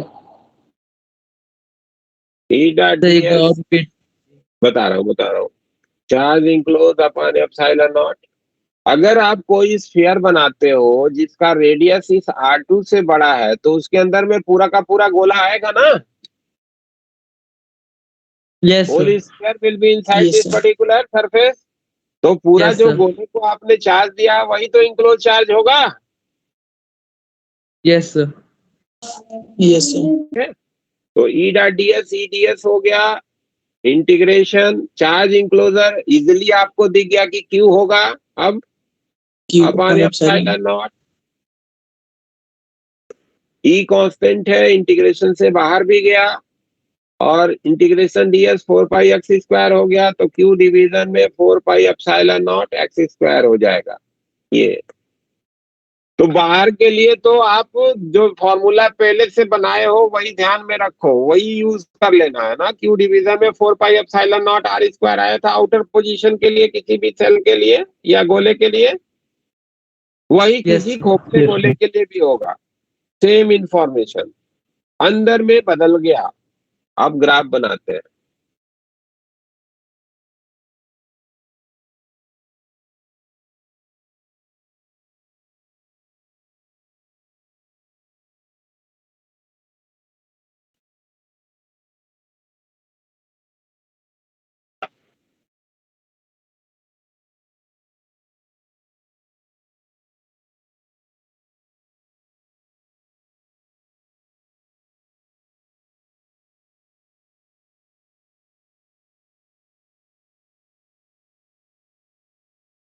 ये हो गया x बराबर R1 पॉइंट, ये x equal to R2 point. 0 से लेके R1 तक तो 0 रहेगा, ये आपका इंफॉर्मेशन बना है। Yes Yes, sir. sir. तो यहां से यहां तक तो ये 0 दिखा दिया। ठीक है।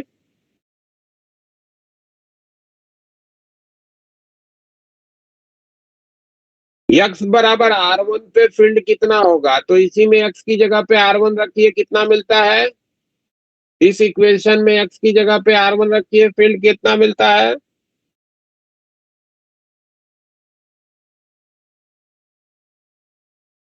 इसमें x की जगह R1 रखें, क्या मिलेगा फील्ड? 0. जीरो। यानी Zero कि मिल रहा है। दूसरा वाला जो इंटरवल है उसको ग्राफ को यहीं से स्टार्ट करना है, यहीं से जहां ये इंड हुआ है पहला वाला इंटरवल वहीं से स्टार्ट करना है। और इसी में x बराबर r2 रखते हैं तो क्या मिलेगा? Eight x equals to r2 रखिए, देखिए क्या मिला भाई, फिर बताना।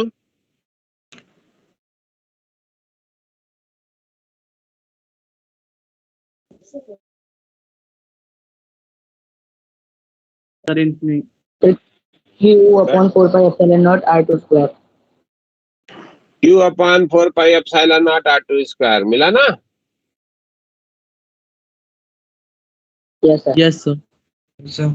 और ये इस वाले फॉर्मूले से भी वही मिला, यानी कि ग्राफ कहीं यहाँ पे जाके हमको ये इंड करना है, जहाँ पे वैल्यू कितनी है, q डिवीजन में 4 पाई एप्सिलॉन नॉट r2 का स्क्वायर, यहाँ पे इंड करना है ये वाला। अभी कैसा शेप होगा वो अभी बताते हैं। आगे वाला ग्राफ तो आपको आसानी से मालूम है, 1/x स्क्वायर का ग्राफ, तो ये हमारा ग्राफ ऐसे बनेगा, ये आपको Yes, मालूम है। sir. अब ये ग्राफ आपको बीच वाला प्लॉट करना है, तो ग्राफ प्लॉट करने का कुछ इंफॉर्मेशन आपको बेसिक होगा शायद।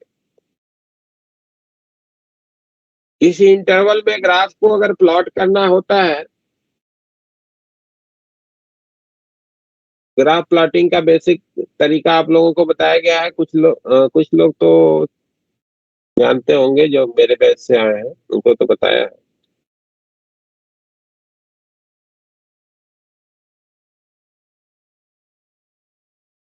ग्राफ प्लॉट करने का तरीका मालूम है आपको? नेचर ऑफ द ग्राफ जज करने का तरीका?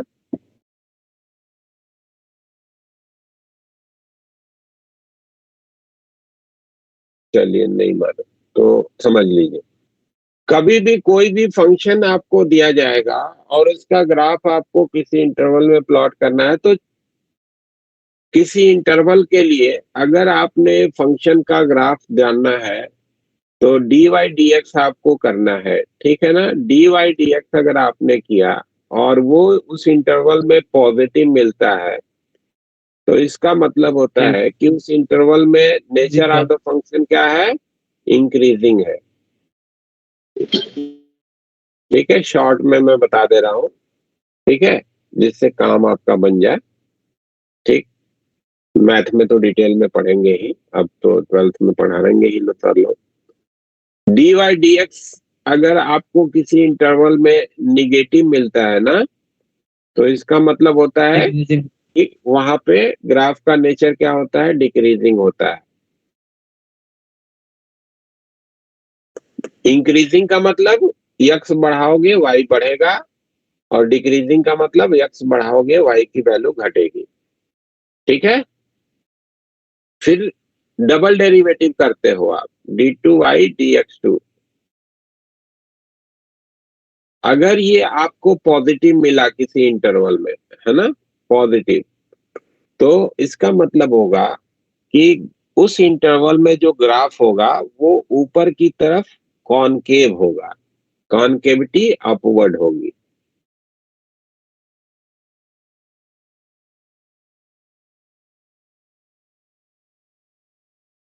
ठीक है, यानी कि ग्राफ जो होगा वो टेंजेंट के ऊपर लाई करेगा। ठीक है, graph lies above the tangent. और अगर d2y Yes, sir. dx आपने निकाला और ये इंटरवल में निगेटिव तुमको मिला, तो इसका मतलब ग्राफ जो होगा वो कॉन्वेक्स होगा ऊपर की तरफ, कॉन्वेक्सली अपवर्ड। यानी कि ग्राफ हमारा जो होगा वो बिलो टेंजेंट, ये अबव टेंजेंट होगा, अबव टेंजेंट लाई करता है ग्राफ, और ये बिलो टेंजेंट होता है। ठीक है ना? अब ये जो चार कंडीशन है, इन चार कंडीशन को देख करके और भी पॉइंट्स हैं, मैक्सिमा मिनिमा भी देखते हैं, पॉइंट ऑफ इन्फ्लेक्शन भी देखते हैं, वो डिटेल में आप मैथ में पढ़ना। ठीक है, बट इतने से अपना काम बन जाएगा, तो इतना मैं बता देता हूँ। ठीक है, अब ये Yes, sir. चार कंडीशन है, इस चार कंडीशन में दो दो के कॉम्बिनेशन आपको बन सकते हैं, कुल 4 कॉम्बिनेशन आ सकते हैं। तो कैसा ग्राफ बनेगा उन चारों कॉम्बिनेशन का, उसका नेचर इधर मैं प्लॉट कर देता हूं, फिर आपको अपने इस ग्राफ को दिखाता हूं कि कैसा बनेगा। ठीक है ना। अगर मान लो कि किसी पर्टिकुलर इंटरवल के लिए आपने एनालिसिस करी और आपको क्या मिला कि dy dx ये भी पॉजिटिव मिला और d2y dx2 निकाला, ये भी तुमको पॉजिटिव मिला उस इंटरवल में ना। किसी इंटरवल के लिए आप देख रहे हो ग्राफ को तो दोनों पॉजिटिव मिल रहे हैं, फर्स्ट डेरिवेटिव भी पॉजिटिव है, सेकंड डेरिवेटिव भी पॉजिटिव है। ठीक है। तो फर्स्ट डेरिवेटिव के पॉजिटिव होने का मतलब ऊपर इंक्रीजिंग, और सेकंड डेरिवेटिव के पॉजिटिव होने का मतलब ऊपर की तरफ कॉनकेव। तो ग्राफ जो होगा वो ऐसा बनेगा उस इंटरवल में। समझ रहे हो? Yes, sir. Yes, sir. और मान लो कि किसी इंटरवल में तुमने निकाला और पहला डेरिवेटिव जो है dy dx आपने निकाला और ये तो पॉजिटिव मिल गया है ना, लेकिन जब डबल डेरिवेटिव तुमने निकाला d2y dx2 निकाला, सेम इंटरवल की बात कर रहे हैं, और वो तुमको निगेटिव मिल गया, तो फर्स्ट डेरिवेटिव का पॉजिटिव होना मतलब इंक्रीजिंग, x बढ़ाओगे y बढ़ेगा, इधर y है ये x है। ठीक है, इधर y है ये x है। ठीक है, तो x बढ़ाओगे तो y बढ़ेगा, लेकिन ऊपर की तरफ कॉन्वेक्स होगा, तो ग्राफ तुम्हारा उस इंटरवल में ऐसा बनेगा, ऊपर कॉन्वेक्स। ठीक है, समझ गए ये भी point? Yes, sir. Yes, sir.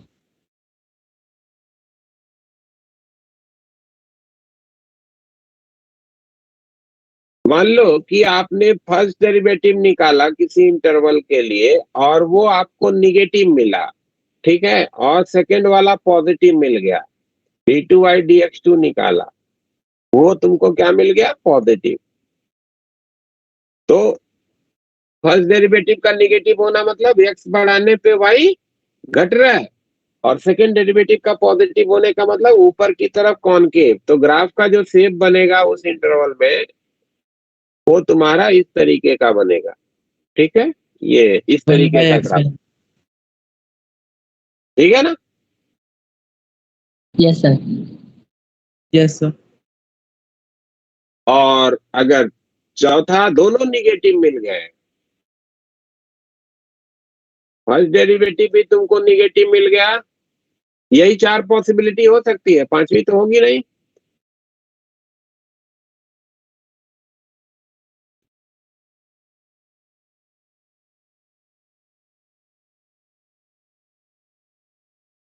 ये भी निगेटिव, तो x बढ़ाओगे y घटेगा, ये y है ये x है, ये y है ये x है। x बढ़ाओगे y घटेगा और ऊपर की तरफ कॉन्वेक्स भी होगा, तो ग्राफ का जो शेप बनेगा वो ऐसा बन जाएगा ना, ये इस तरीके का।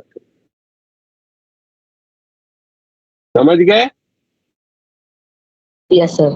Yes, sir. किधर की Yes, तरफ कर्वेचर दिखाना है वो जज करने का तरीका क्या है? Double derivative. और बढ़ता हुआ ग्राफ दिखाना है कि घटता हुआ दिखाना है, उसका जो है फर्स्ट डेरिवेटिव। ठीक है, ये चारों कंडीशन के लिए फर्स्ट क्वाड्रेंट के लिए हमने ग्राफ बना दिया। सेम तरीके से आपका होगा, उसके करेस्पॉन्डिंग क्वाड्रेंट होगा, उस इंटरवल में आपका ग्राफ जाएगा, सिर्फ इसी तरीके का बनेगा, किसी भी क्वाड्रेंट में जाए ग्राफ। समझ गए? Yes, sir. अब Yes, आप sir. अपने प्रॉब्लम पे आते हैं। हमारा फील्ड क्या निकला था? फील्ड निकला था Q डिवीजन में 4 पाई एप्सिलॉन नॉट R2 का क्यूब माइनस R1 का cube multiplied by x minus R1 का स्क्वायर अपॉन x स्क्वायर। यही मिला था ना फील्ड?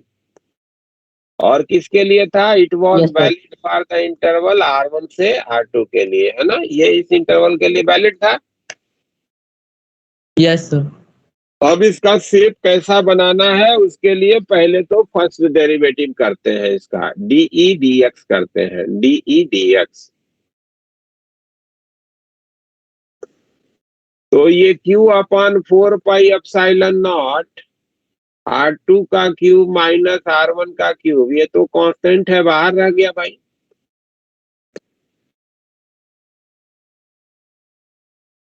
यस इसका डेरिवेटिव करोगे x का तो 1 आ जाएगा, और इसका डेरिवेटिव करोगे तो क्या आ जाएगा, माइनस का, तो ये प्लस हो जाएगा 2 R1 का स्क्वायर डिवीजन में x क्यूब आएगा क्या?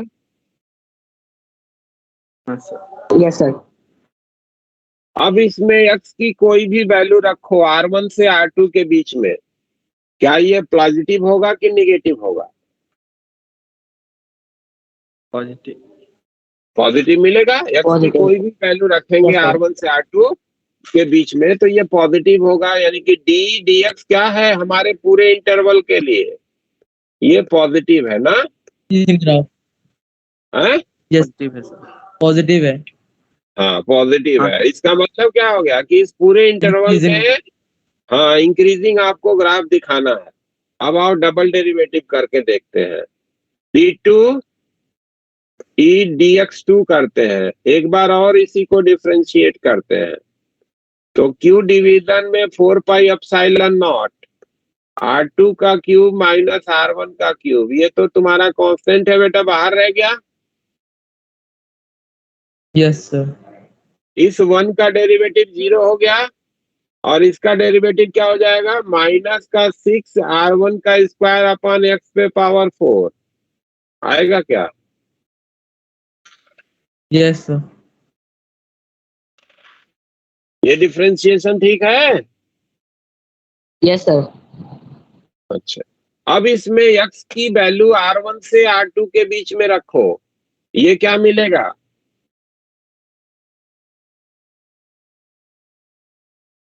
पॉजिटिव की निगेटिव? पॉजिटिव मिलेगा कि निगेटिव? नेगेटिव। तो कोई भी वैल्यू यहाँ पे x की रखते हैं R1 से R2 के बीच में, तो ये हमको क्या मिला, निगेटिव मिला। यानी कि पूरे पूरे इंटरवल के लिए ये ऊपर की तरफ कॉन्वेक्स ग्राफ बनाना है, ठीक है? Yes sir. ये पॉइंट क्लियर हो गया? Yes sir. ये ग्राफ आइए अब ग्राफ बना देते हैं यहाँ पे। तो ये जो हमारा ग्राफ बनेगा वो यहाँ से यहाँ तक ऐसे बनेगा, ये यहाँ से स्टार्ट होना है, यहाँ पे जाना है, पूरे इंटरवल के लिए ग्राफ ऐसे बनेगा, ये इस तरीके से ग्राफ। समझ गए? Yes sir. क्लियर है पूरा? Yes sir. तो ये चीज, और ग्राफ प्लॉट करना भी आ गया होगा थोड़ा थोड़ा। Yes sir. अब ये इधर में कैसे ये ड्रा कर रहे हैं उसको अभी आपको बता दिया, उससे आप देखो फर्स्ट डेरिवेटिव इसका करो, देखो क्या आएगा, निगेटिव आएगा। इसका फर्स्ट डेरिवेटिव करो, क्या आएगा, निगेटिव आएगा। Yes sir. और सेकंड डेरिवेटिव क्या आएगा इसका, पॉजिटिव आएगा। पॉजिटिव आएगा। इसीलिए देखो डिक्रीजिंग और ऊपर की तरफ कॉनकेव वाला बनाया था, है ना? इसको ऐसे नहीं बनाया है। ऐसे क्यों नहीं बनाया? क्योंकि फर्स्ट डेरिवेटिव इसका नेगेटिव है और सेकंड डेरिवेटिव पॉजिटिव है, तो ऊपर की तरफ कॉनकेव दिखाया है, ना कि ऊपर की तरफ कॉन्वेक्स, ऐसे नहीं दिखा। ठीक है? Yes sir. अब ग्राफ में थोड़ी दिक्कत नहीं होनी चाहिए आपको, ये इंफॉर्मेशन आपके पास हो गया तो ग्राफ आप प्लॉट कर सकते हैं इजीली। ठीक है? अब कुछ फंक्शन में मैक्सिमा मिनिमा भी आता है, तो मैक्सिमा मिनिमा आ रहा है तो वो भी दिखाना चाहिए, ठीक है ना? अगर नहीं आ रहा है तो कोई बात नहीं, आ रहा है तो मैक्सिमा और मिनिमा पॉइंट भी मेंशन करना चाहिए उस पर्टिकुलर ग्राफ के लिए। ये पूरी प्रॉब्लम क्लियर है सबको? Yes sir. Yes sir. Yes sir. Yes Jasjeet? Yes sir. Okay, चल नोट कर लिया भी है, नोट कर लिए? नहीं सर, अभी कर सर रहे हैं। इतने बड़े बड़े ही क्वेश्चन आते हैं। ये वो क्वेश्चन जो है वो समझाने के लिए इतना बड़ा हो गया ना। अब आपको जब प्रैक्टिस में होगे तो केवल आपको ये बीच वाले इंटरवल का ही तो नहीं मालूम था, इसी का तो आपको फंक्शन बनाना था, यानी कि यहाँ तक बनाना था और इसका ग्राफ प्लॉट करना था। इधर वाला तो आपको ग्राफ मालूम ही है कि कैसा बनेगा। ठीक है, वो तो समझाने के लिए सारी चीजें बतानी पड़ी ना आपको कि ये चीज होगी, ऐसे होगी तो ये चीज होगी। ठीक है, ये सारी चीजें जो बताई गई हैं अभी, ये इंफॉर्मेशन जो दिया गया, ये तो आपको चीजों को समझने के लिए बताया गया। ये एडवांस में इस तरीके का प्रॉब्लम आता है, मेंस में इस तरीके का प्रॉब्लम नहीं रहेगा। ठीक है, यस सर। मेंस में यहीं तक पूछ के छोड़ देगा, हाँ, कि वहां पे फील्ड बताओ, जो पहला पार्ट था प्रॉब्लम का। अब ये ग्राफ का नेचर देखना है तो आपको पूरी सारी चीजें आनी चाहिए कि ग्राफ कैसे प्लॉट होता है। ठीक है, यस सर।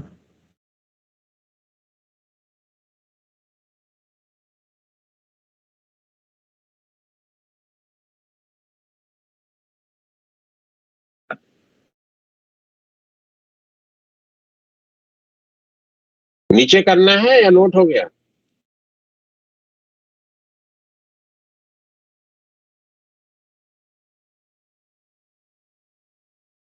नोट हो गया?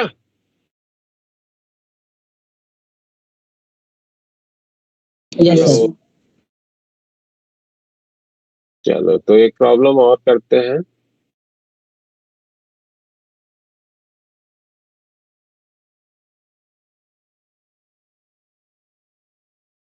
एक ये करो तो जरा जल्दी फटाफट।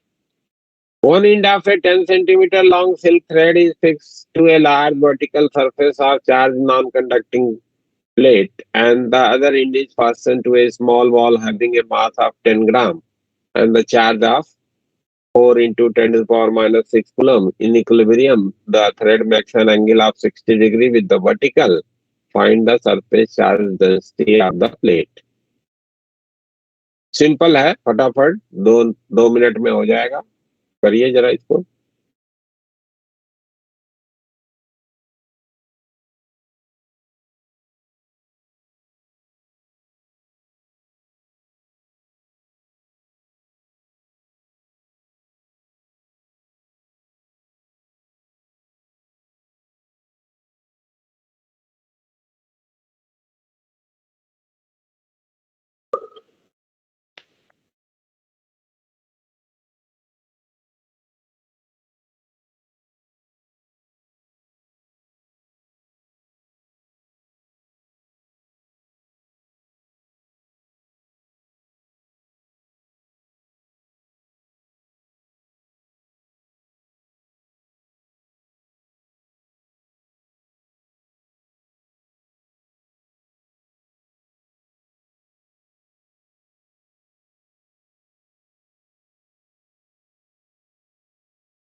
जी की वैल्यू 10 ले।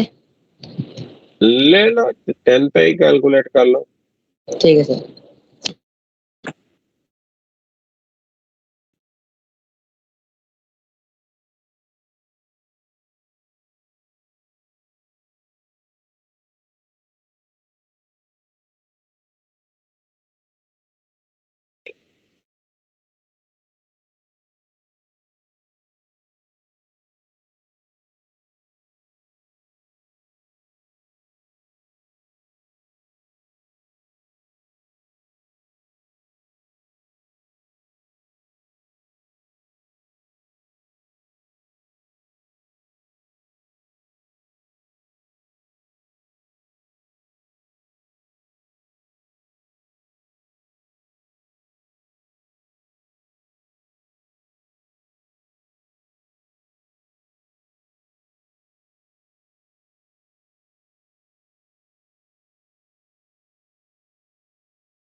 मिला किसी को?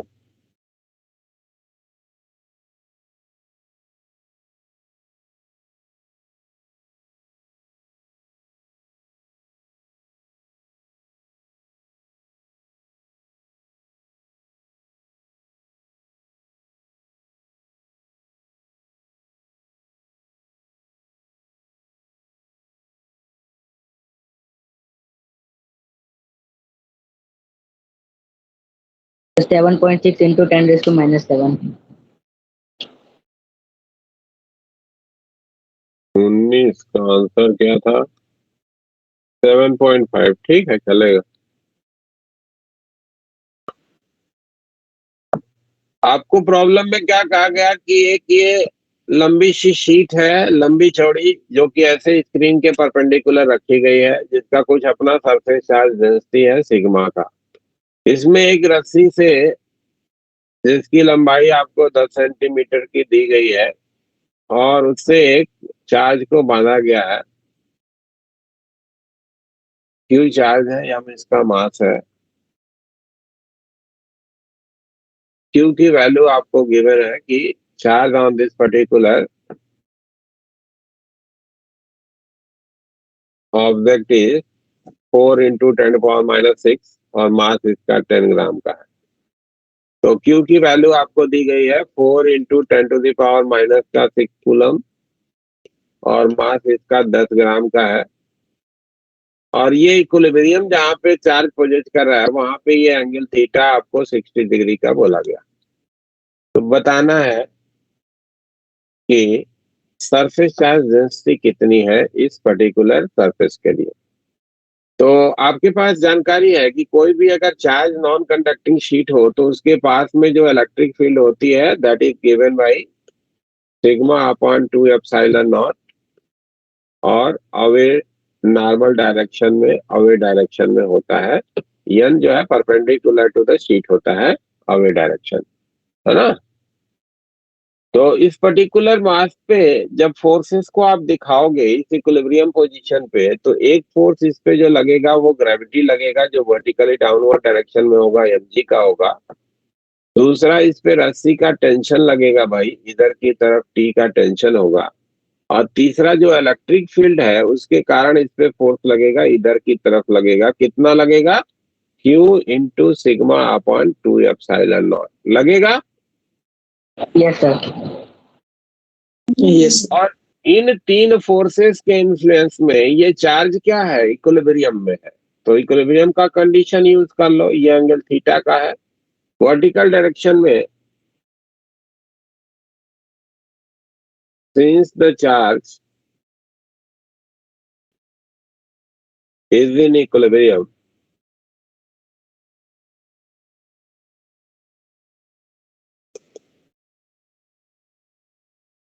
तो आपके पास जानकारी क्या है कि T cos theta minus mg ये 0 के बराबर होगा।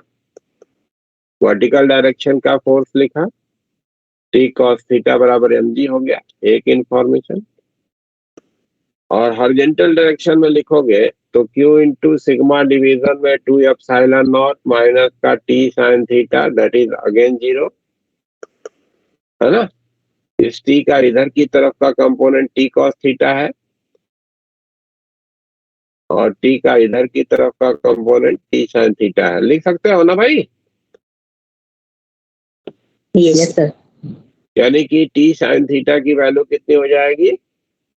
ये Q sigma upon 2 epsilon not. ये इक्वेशन नंबर 2 होगी। दोनों का रेशियो कर दीजिए तो tan थीटा की वैल्यू आपको मिल गई कि tan थीटा जो है लिखा जाएगा Q सिग्मा डिवीजन में twice of mg into epsilon not.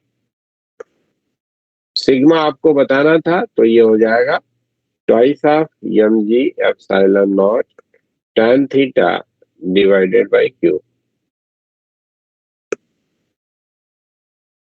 है ना। अब इसमें न्यूमेरिकल वैल्यू रख करके हमको कैलकुलेट कर लेना है। तो 2 इंटू जी की जगह पे शायद 10 ग्राम था, तो 10 into 10 to the power minus का 3 जी की जगह पे 10 रख लेते हैं। Epsilon naught 8.85 into 10 to the power minus का 12 हो गया। 1060 है तो 1060 की वैल्यू √3 हो जाएगी। डिवाइडेड बाई क्यू कितना था भाई? क्यू की वैल्यू थी 4 into 10 to the power minus 6। 4 into 10 to the power minus 6. 4 into 10 to the power minus का 6 लिख लिया। ये जब आप कैलकुलेट करोगे तो ये तकरीबन 7.5 into 10 to the power minus 7 मिल जाएगा कूलम पर मीटर स्क्वायर। ठीक है ना? This will be the surface charge density. ठीक है? Yes, sir. Yes. Yes sir. एक प्रॉब्लम और कर लीजिए आप, लाइन चार्ज वाला भी। लाइन चार्ज का भी फॉर्मूला बना लिया है ना?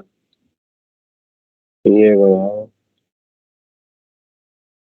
क्वेश्चन नंबर 15 बताओ। बहुत सिंपल है, ध्यान से करो, फटाफट होगा। तो कौन सा? 15।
बना किसी का?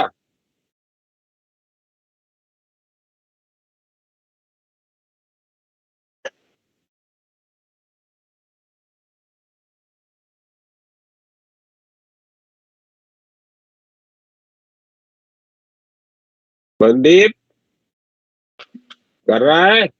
Yes sir. Yes sir. बना बना। Yes sir.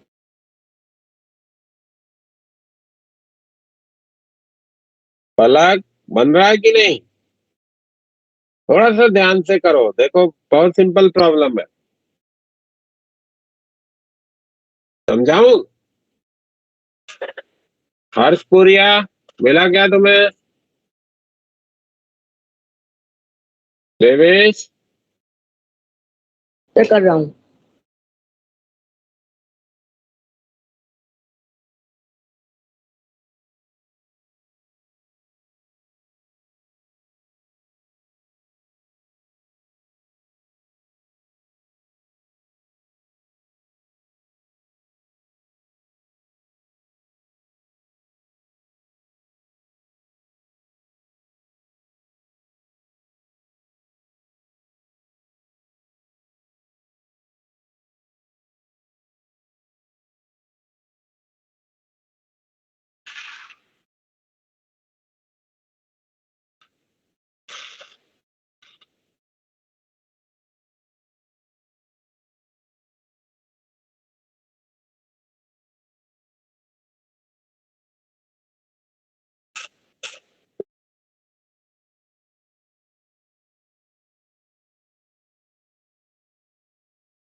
So 28.8 into 10 raised to minus 18.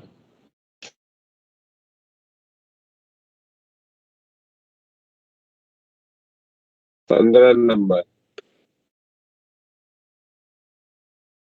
28.8 into 10 power minus 18, ठीक है।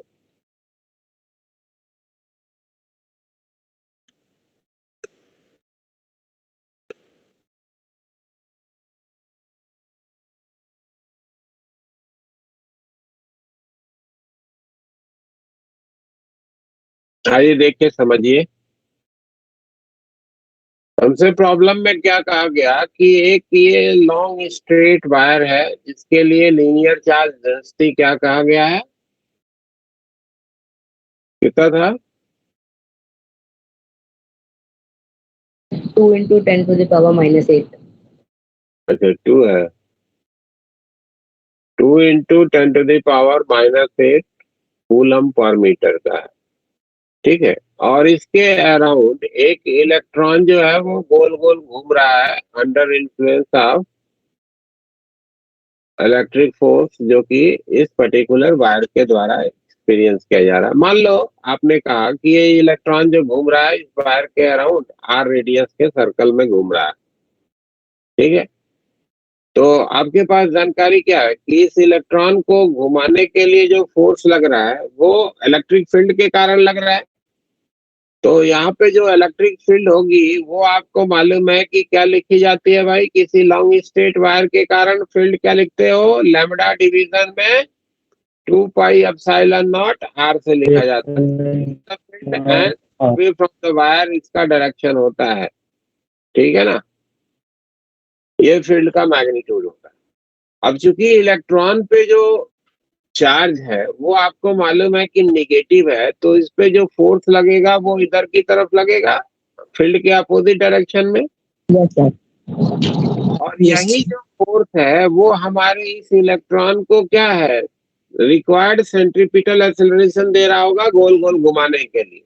तो मान लो कि आपने कहा कि इलेक्ट्रॉन की जो स्पीड है v की है, मास ऑफ द इलेक्ट्रॉन को आपने m मान लिया, तो आपके पास जानकारी क्या है कि ये जो इलेक्ट्रिक फील्ड के कारण फोर्स है जो कि लैम्डा इंटू ई डिवीजन में 2 पाई एप्सिलॉन नॉट आर से लिखा जाएगा, mv square by r. ये इक्वल होगा m v square by r से, ठीक है। आर से आर Yes, ये sir. कैंसिल, तो half of m b square, जो कि आपको मालूम है कि हमारे इलेक्ट्रॉन की काइनेटिक एनर्जी की रिप्रेजेंटेशन है, ये क्या लिखा जाएगा, lambda into E divided by 4 pi epsilon naught से।